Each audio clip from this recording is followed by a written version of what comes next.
Ndikulandileni abale okondedwa kulingaliro la madzulo alero, madzulo apa 29 December 2023. Okondedwa, madzulo alero tipitilizabe kuphunzira mawu a Mulungu pamutu omwe uja onena kuti musataye mtima, nyengo zanu zowawa sizamuyaya, imanibe ndi Ambuye, chigonjetso chidzaoneka. Okondedwa, madzulo alelo ndi phunziro namba 5 limene likuchokera pa Genesis chapter number 39 ndime yake ya namba 19 mpaka na ndime ya namba 23. Mawu a Mulungu mchichewa chalelo akuti, mbuye wake wa Yosefe atamva nkhani imene mkazi wake anamuwuza kuti ndi zimene anandichitira wantchito wanu, anapsa mtima kwambiri. Tsono iye anatenga Yosefe namuyika mndende mmene ankasungiramo andende a mfumu. Ndipo Yosefe anakhala mndendemo, koma Yehova anali naye, ndipo anamuonetsa kukoma mtima kwake, kotero kuti woyang'anira ndende anakondwera ndi Yosefe. Choncho woyang'anira ndende uja anamuyika Yosefe kukhala woyang'anira onse amene anayikidwa mndende, ndiponso anampatsa udindo woyang'anira zonse zochitika mndendemo.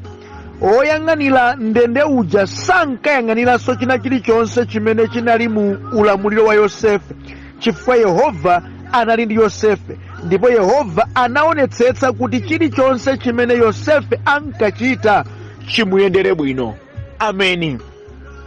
Okondedwa, mawu a Mulungu amene tawerengawa titsogozedwa ndi kulingalira konena kuti nyengo zina zimene anthu okhulupirira afe timadutsamo zimakhala nyengo zosamvetsetseka. Ameni. Zinatu zimene zimachitikira munthu amene amapemphera nzoti ngakhale munthu wakeyo samazimvetsetsa, chifukwa pokhala ife mdziko muno timati munthu akachita ichi chotsatira chake chimafunika kuti chikhale ichi. Ndiye kumapezeka kuti munthu akuchita zabwino kwambiri, munthu akutumikira, munthu akuyesetsa, koma zimene akulandira munthuyo zimakhala chipongwe, zimakhala chipsinjo, zimakhala zowawa. Tsono munthu kumadzifunsa nkumati, ndiye nditani tsopano, chifukwa ndikuyesa kuchita zabwino koma zimene ineyo ndikulandira zimakhala zowawa, zimakhala zosamvetsetseka. Ndimati ndikambe alipo wena okondedwa ndi anthu amene amayesa kuyima ndi Ambuye, ndipo amayesa kupereka zawo kwa Yehova, ndipo amadzipereka kuyima pa choonadi, amapewa tchimo, amachita chilungamo, amayesetsa kuyima naye Yehova, koma akudutsa mnyengo ya misonzi. Vana wawo ndi zipsinjo koopsa, banja lawo ndi chipsinjo kwambiri, kuntchito kwawo sizikuyenda. Okondedwa, bizinesi yawo simayenda. Munthu amatha kuyesetsa ngati galu pa uzimba, koma topanira mpikali chete iye kumangona mavuto. Kwa iye ndi vuto after vuto, ayese kuchita akakasokonekera, ayese kuchita izo zokonekera, nkumadzifunsa kuti kodi ineyo ndikupezekeranji mnyengo yotere. Okondedwa, ndi mawu madzulo alero, zina zimene anachauta feti madutsamo ndi zosamvetsetseka. Nene muona mtima pano venatu avala mbiri yoyipa ya zinthu zimene iwo sadachite, koma sangadzipange defend. Ayi, palibe akhoza kuamvera, palibe munthu amene akhoza kutsimikiza kuti izizi awawa sadachite. Ili poko ingopemphera omweso kumagamba nawo zimenezi, kumampanga mzawo zipongwe, kumamtoza, koma choonadi chake chimene chili pamaso pa Yehova nchakuti munthuyo zinthuzo sanachite. Okondedwa, alipo wena amadziguguda pa mtima nkumati, ndalakwa chiyani pamaso pa Namalenga kuti ndikhoza kumachita zoterezi, ndikhoza kumadutsa mnyengo zoterezi, ndikhoza kumalandira izizi. Ndi uthenga madzulo alero kwa inu kuti nyengo zina zimene okhulupirira feti madutsamo ndi zosamvetsetseka. Mayankho ake ku dziko lapansi kulibe, yankho lake lili m'manja mwa chauta basi. Ameni. Kandimvana okondedwa, munthu wosalakwa amatha kulandira chilango ndi mazunzo. Zovuta kumvetsa kuti awa wamuti adalakwa chiyani kuti akhoza kulandira izizi. Wachimwa chiyani munthu kuti akhoza kumangokhalira kulira motere. Muti uyuyu walakwa chiyani kuti akhoza kupangidwa zipongwe zimene akupangidwazi, kuti treatment ya mtunduwu imfikire. Walakwa chiyani? Okondedwa, ndikunena kuti vanthu wosalakwa, vanthu olungama, vanthu opanda chilema zimatheka kutengedwa ngati zigawenga, kumaweruzidwa ndi kumanyozeka, kumapezeka kuti iwo akulandira zilango zosawayenera za zinthu zimene sadalakwe, kumadutsa m'mazunzo oyenera anthu ochimwa, kumagendedwa ngati zimbalangondo ali wanthu olungama wake wa Yehova, nyengo zosamvetsetseka. Kamundimva balokondedwa, ndimvetsani. Nyengo zotere kumakhala kwa pafupi kuti munthu uwe odutsa mowe uone ngati mulungu wakutaya ndipo dziko lakuda. Nchidule kwambiri zedi kukhala munthu okhumata, nchidule kwambiri zedi kumafufuza kuti kumene vuto moti ambiri amene akudutsa mzotere amene samvetsetsa kuti ifeyo anthu okhulupirira timatha kudutsa mnyengo zosamvetsetseka, ali bize kusakasaka vuto kamene kakukapangitsa kuti zichitike zinkachani, ndalakwitsa pati, mwina tupena pake adambofika podzifinya kupati kapena mwina sindusala bwino, kapena mwina sindupemphera bwino, kapena mwina sindupereka bwino, kapena kuti ndiyenda, kapena sindupempheretsa, kapena pemphero langa mulungu adaleka kumva. Akuchita kusakasaka vuto kuti mwina adzipezereka chifukwa kamene kapangitsa kuti iwo akumene mavuto amene. Ayi, musakasaka mungodzipweteka, simuchipeza kapena mwina mungodziphatika chifukwa choti sindicho. Nkhani ili apa yakuti nthawi zina chauta amavomereza ife okhulupirira tidutsa mnyengo yosamvetsetseka. Yosamvetsetseka. Odi mundimva chemwali? Simdalakwi kalikonse ayi. Zimatheka opemphera monga mchitiramu kudutsa mnyengo yosamvetsetseka. Achimwene zimatheka inuyo ndinu chiphonabe pamaso pa Ambuye, koma nyengo zina chiphonacho chimadutsa monga mudutsira inumu, zoti simungathe kumvetsetsa, zosakuyenerani, zowawa koma zimakupezani. Monganso zimachitikira nyengo zina kuti zosakuyenera zili zokoma, chindalitso chosefukira chosakukhala chimakugwera, chomwe chonso zowawa zina zosakukhala zimatha kukufikira zosamvetsetseka, koma simakhala nyengo yamuyaya. Tandimvetsani, koma dziwani kuti nyengoyo si yamuyaya ayi, koma tu ikukukonzekeretsani kuzokoma zakutsogolo. Mwa ichi imanibe ndi Ambuye. Ameni. Nyengo yake si yamuyaya ayi, isintha nyengo imeneyo, ili ncholinga china chake nyengo imeneyo, ndipo chimene ndikuchitchula kuti ikukukonzekeretsani pa zokoma zina zimene Yehova wakuyikirani kutsogolo kuti akupatseni.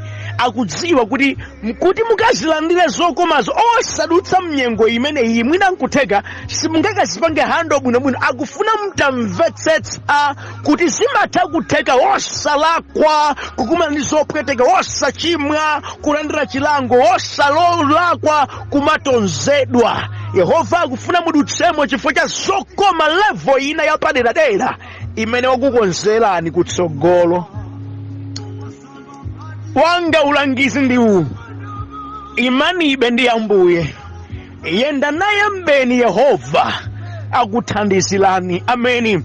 Mawu a Mulungu amene tawerengawo kondedwa akutonetsa Yosefe opezeka mnyumba ya Potifara namagwira ntchito bwinobwino, ndipo malemba amanena kuti kena kalikonse kamene Yosefe ankachita mnyumbamo Mulungu amadalitsa, kufera kuti bwana wake adamusira zonse m'manja mwake. Yosefe ndi kumazilongosola bwinobwino. Nawo mkazi wake wa Potifara adachirira maso pa Yosefe nafuna kuchita naye zoyipa. Yosefe pokana choyipa, Yosefe akupangiridwa bodza, ndipo bodza limene likafika kwa mwamuna wake wa mkazi amene. Poti Yosefe wathawa, mayi achita manyazi, mayi akanama kuti Yosefe amafuna andigwiririre moti ndinachita kukuwa, wasiya chovala chake ichi, umboni wake ndumene. Ndipo idali nkhani yovuta chifukwa umboni wa chovala udaoneka monga maweruzidwa a dziko lapansi. Yosefe anali wochimwa popeza kuti chapezeka bwanji chovala cha Yosefe m'manja mwa mkazi wa bwana, zakuti dziko likhoza kuganiza kuti mayinda amene ali m'malingaliro oyipa, ndipo mayinda amene anawachititsa zonsezi, ndipo amene ali ku right position ndi Yosefe. Pothawa dziko zimenezo silidaganiza. Yosefe akuweruzidwa ndi ukaponyedwa mndende, masiku ake osadziwika, osamutchula kuti kodi ukhala mndende kwa zaka zingati, akungomponya mndende uolera ufera komweko. Mwachisomo Yehova anali naye, wamndende adampatsa Yosefe zokoma. Yosefe adapeza chisomo pamaso pa wandende popeza kuti Mulungu anali naye.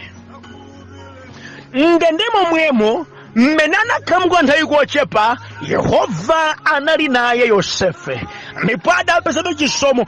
Yosefe amatha kuonabe Mulungu akuchita naye ngakhale kuti ngosalakwa, koma akapezeka kutali mndende. Kamundimvetsa chichewachi zimene zikuonetsa kuti zimatheka kuti wosalakwa konse, oyenda ndi Ambuye konse, ochita zabwinoyo ndi kuchita zabwino kwakeko amatha kukapezeka kutali mzowawa.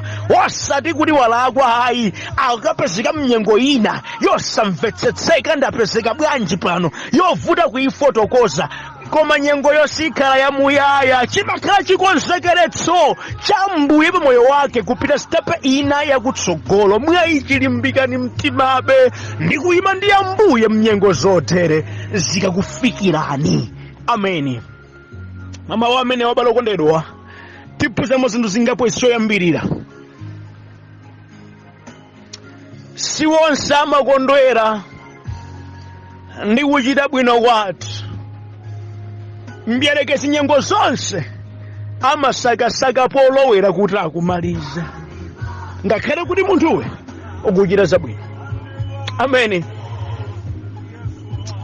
Ndikambe nanu atumiki achauta, ndikambe nanu ino okhulupirira Mulungu, pamene mukuyima ndi Ambuye, pamene mukumtumikira Yehova, pamene mukuchita zabwino, dziwani wina wake pena pake ali ndi chinzimu cha Satana, ndipo akuphika plani yakuti ikuonetseni inu yokiyama, ikuonetseni inu evite, ikupwetekeni mulire misonzi. Si zabwino zonse zimene mumachita zimene zimasangalatsa aliyense. Nthawi zina ngakhale amene mukuwachita zabwino ndi amene amayipidwa ndi zabwino zimene inu mukuwachitirazo. Ichi chichidziweni.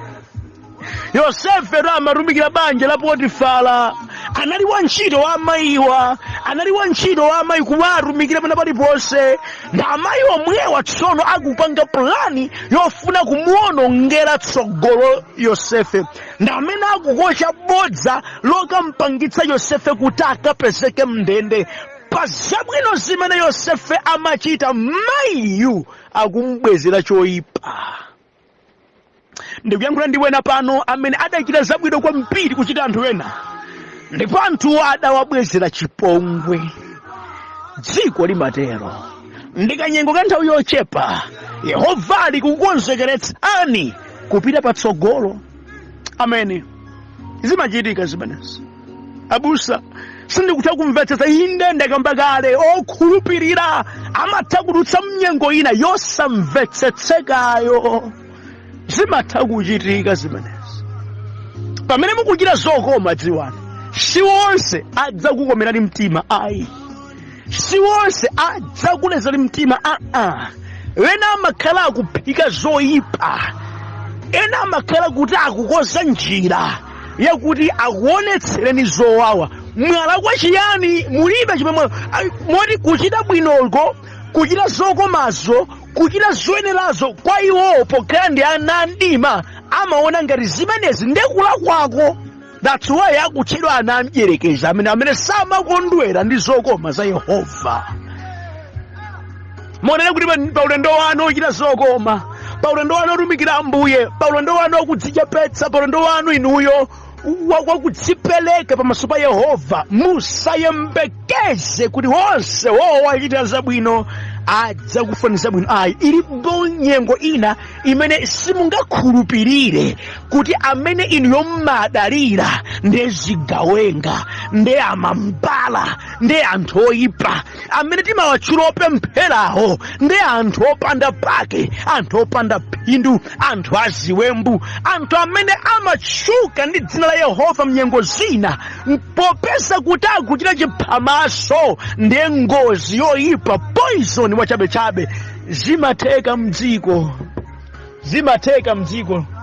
zimatheka pamachidwe ena amene ndi achabechabe. Tandimvetsana abale okondedwa, mnyengo zina Yehova amativomereza tilowe mzimenezo, tikafike pakena kalikonse kuti tiphunziremo kanthu. Akondedwa, ndimati ndikambe nanu, muchina chilichonse chimene Yehova amatikonzera zilipo zifukwa zake zimene amavomerezera. Inu mugwire chimenecho kuti mbere patsogolo. Chachiwiri ndi chabale okondedwa, si wonse wanthu amene akukumana ndi zopweteka mdziko lino kuti iwo adalakwadi. Ayi, phunziro ili lifike kwa inu abale ameneno mumathamanga kuyankhula. Inuyo abale amene mathamanga kuyankhula, mundimvetsetse kunena kuti mukaona munthu wina wake amene munthuyo ali munyengo yoti ndiyopweteka, munthuyo ali munyengo yoti ndiyowawa, sikuti ndi wonse amene ali munyengo imeneyo kuti adachimwadi. Ayi, alipo bena okondedwa adangonamiziridwa, koma sizingatheke kuti adzipange defend. Munthawi imene Yosefe situation yake inali yovuta, sakadatha kudzipanga defend atapang'ono. Ndi chifukwa chake ndimati mukhale munthu omapemphera kwambiri kuti muzimvetsetsa ndi khutu lakumwamba zochitikira wanthu. Alipo anthu ambiri okondedwa amene tayankhula zosafunika kuyankhula chifukwa chatangoona mmene dziko likuweruzidwa. Okondedwa, wina wake amakhala kuti mdierekezi wangopangitsa mabodza ochuluka kupereka kwa vanthu zinthu zambiri, yeti anthuwo litilale sadachimwe kena kalikonse. Ndike ndi mawu abale okondedwa, makamaka inu anthu opemphera, musamathamange kuyankhula zinthu, musamathamange kuchita zinthu, muzimvetsa zina ndi khutu lakumwamba, muziona zina ndi maso akuuzimu, pamenepo mudzakhoza kuchita choyenera. Chifukwa si wonse wanthu otchuka ndi mbiri ku dziko lino kuti adachitadi zimenezo. No, alipo bena sadalakwe kena kalikonse. Ayi, ndi mdierekezi amene wangopititsa patsogolo zinthu. Timaona ena ake ngati anthu oyipa kwambiri zedi, chifukwa mdierekezi ndi wambwebwe, amathamanga kuyankhula zambiri. Ukatsekereza apa ayankhula izo, monga mmene mkazi wa Potifara adachitira. Izi zimachitika. Alipo atumiki ambiri a Mulungu amene tidawapaka nkhani zonyasa zambiri zimene sadalakwe. Alipo anthu ena okhulupirira amene lero lino timatenga tifiti anthu opanda pake, koma kunena kwa zoona palibe ata chimodzi chimene adachita choyipa, sadachimwe kanthu. Ndi mabodza amdierekezi ongofuna kuwapweteka. Mwatsokanso opemphera nawo ambiri amajoyina imeneyi kamba kaumbuli, kamba kosapemphera, kamba kosamvetsera kwa Ambuye, namachita nawo zoti zili ndi uthenga madzulo alero. Musajoyina, pemphera pa nkhani inenso yoyiona yochitika atumiki achauti, yochitika anthu, yochitika anzani opemphera. Mudziyamba kaye mwapemphera, mudziyamba mwamvetsera kumwamba, mudziyamba mwachita chimene Yehova amanena m'mawu ake, ndi zimenezo zidzakuthandizira. Amen. Ambiri atenga matemberero ndi mawu awo pa zosafunika kunena, moti mupemphere amene mukudziwa za chimenechi kuti Ambuye akukhululukira, chifukwa mudzakhala amanyazi, mudzatsutsika, Yehova adzakulangani chifukwa ndinu amene mwakhala mukufalitsa zimene sizoona. Anthu anga akuwonongeka chifukwa chakusadziwa mawu amenewo akhoza kukhala soona pa moyo wanu. Kanthu wena ndi akabala okondedwa, ndimati ndikambenani motsindika kunena kuti Yehova ingwabwino saleka kuthandiza munthu popeza kuti dziko likumuona mwa mtundu wina. Ayi, tamvetsani, Yosefe at this time m'Bible likuti mnyengo yakeyo Mulungu anali naye. Ndikulimbikitseni abale amene mukudutsa mnyengo yowawa, mukusautsidwa, Yehova ali nanube. Zilipo zina zimene mwina zikhozooneka ngati zing'ono ma insignificant things, zing'onooneka ngati zing'ono zochepa, koma Yehova amakhala kuti akuchitabe ndi moyo wanu, akukhalabe nanu basi. Mwina sizikuchitika monga mmene inu mumaganizira, koma Yehova akukuonani. They may not look significant as you wanted, koma Mulungu amakhala kuti akuchitabe modabwitsa. Yosefe Mulungu sadaletse kuti asalowe mndende ayi, koma ali mndende momwemo Mulungu anali naye, Mulungu anamthandiza. Ndipo chisomo chimene Yehova adakonzera Yosefe sichidasinthike popeza kuti Yosefe walowa mnyengo imeneyi ayi. Ndikupemphererani abale okondedwa kuti mukhale ndi maso ona zimenezi, kuti pamene mwalowa mnyengo ina iliyonse ya misozi chotani, Mulungu samasintha zake kamba ka nyengo imene yakupezekerani ayi. Abuse muti bwanji, moti mnyengo yangayi Mulungu ali nane, yankho lake inde. Yehova ali nanu, Yehova akuchitabe nanu, Yehova ndipo akuthandiza mbeni. Chimene adakonza cha moyo wanu chidzaonekabe basi. Monga mwa Yosefe inde adali mndende, inde simonga mmene amafunira, koma Yehova anali naye. That's why ndikuti adayilola nyengo ichitika kuti ikhale chikonzekeretso chakuzokoma zina zakutsogolo. Nyengo iyi sidali permanent, imangomumbaso pena pachokoma china chimene chili kutsogolo. Ndi pemphero langa muone chimenechi, kuti pamene mwalowa mnyengo ina yake abale okondedwa, nyengoyo ingothandize kukumbani pachokoma chikubwera, ingothandize kukonzekeretsani pachabwino chopambana chimene chili kutsogolo kwanu. Ambuye akuthandizeni kuona zimenezi. Moyo wanu ukhaleberemo. Ndinazindikira chi moyo wanga umalimbikabe mu situation iliyonse yopyesa moyo wanga, yondiwawa, yondinyoza, yondipeputsa, yakena kalikonse kaya nyengo ya mtundu wanji, ndimalimbikitsika kuti si ya permanent nyengoyi, ndipo Yehova ali nane. Chopyatu kwambiri mnyengo zosautsa nkuti usemphane ndi Ambuye, chimene ndi chachabe. Koma ndimati ndikulimbikitseni pa nyengo ina iliyonse mudziwe ichi: 1, Mulungu ali nanu; 2, nyengo yosiya permanent ayi. Kusinthika ndi chigonjetso cha Yehova chionekera, ndipo wonse waja adathandizira mune nyengo yoyi kupezekereni amadzakhala okhumana ndi amanyazi nkupita kwa nthawi. Yehova akavumbulutsa choonadi chake, wonse abodza ndi achipongwe amakhala chete. Imani ibe ndi Ambuye, chilimikambeni pamaso pa Yehova, ndipo Yehova adzachita nanu modabwitsa. Ambuye akulimbikitseni kodabwitsa ndi mawu ake amenewa. Amen.